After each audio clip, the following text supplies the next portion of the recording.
So here's the fire truck. Now that I've added some things to it, we'll go ahead and put it there like it's coming down the hill, like it's way back in the distance. And I can't see it at all there, so move it over a little more.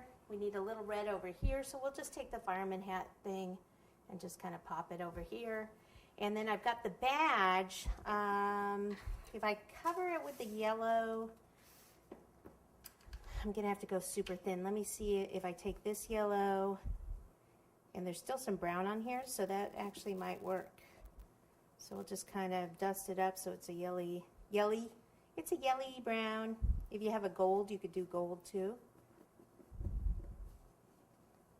I'll take a little bit more of the brown, I think. And this is actually a tan opal color I'm putting over the top.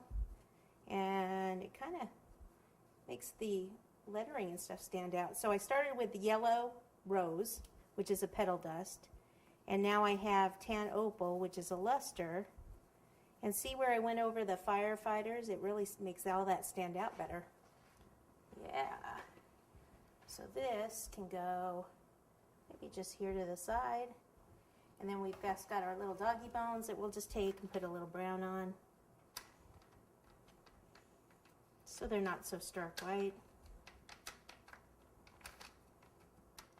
Maybe that's a little too much on some.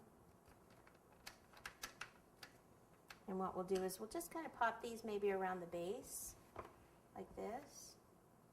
So make sure you kind of dig them in or they'll just fall off.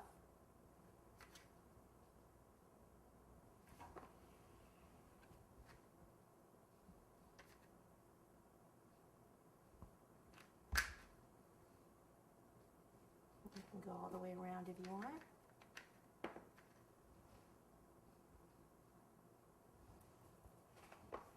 We do have the larger one. If you wanted to write on that, like happy birthday or something, you could put it back here. What have you?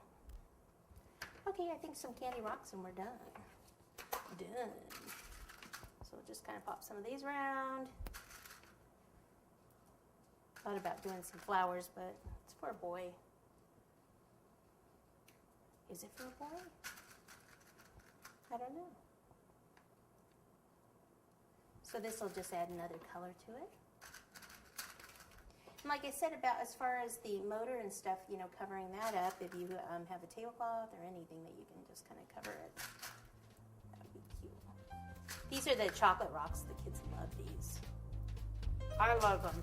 All right, this is a cool one. It's kind of fun. And now we just have to turn the button. Odor and heat, and whoa! There we go. It's kind of a fun little different cake. People like things that move, so it's like the water. Woo! All right, so have fun with this one. You just have to have a chocolate fountain to make this work, and you can do this without the fountain too. But it's just kind of fun. And then the kids can actually dip something in the chocolate if you want, like marshmallows, Rice Krispie treats, something like that. So it's an interactive cake. Have fun with it.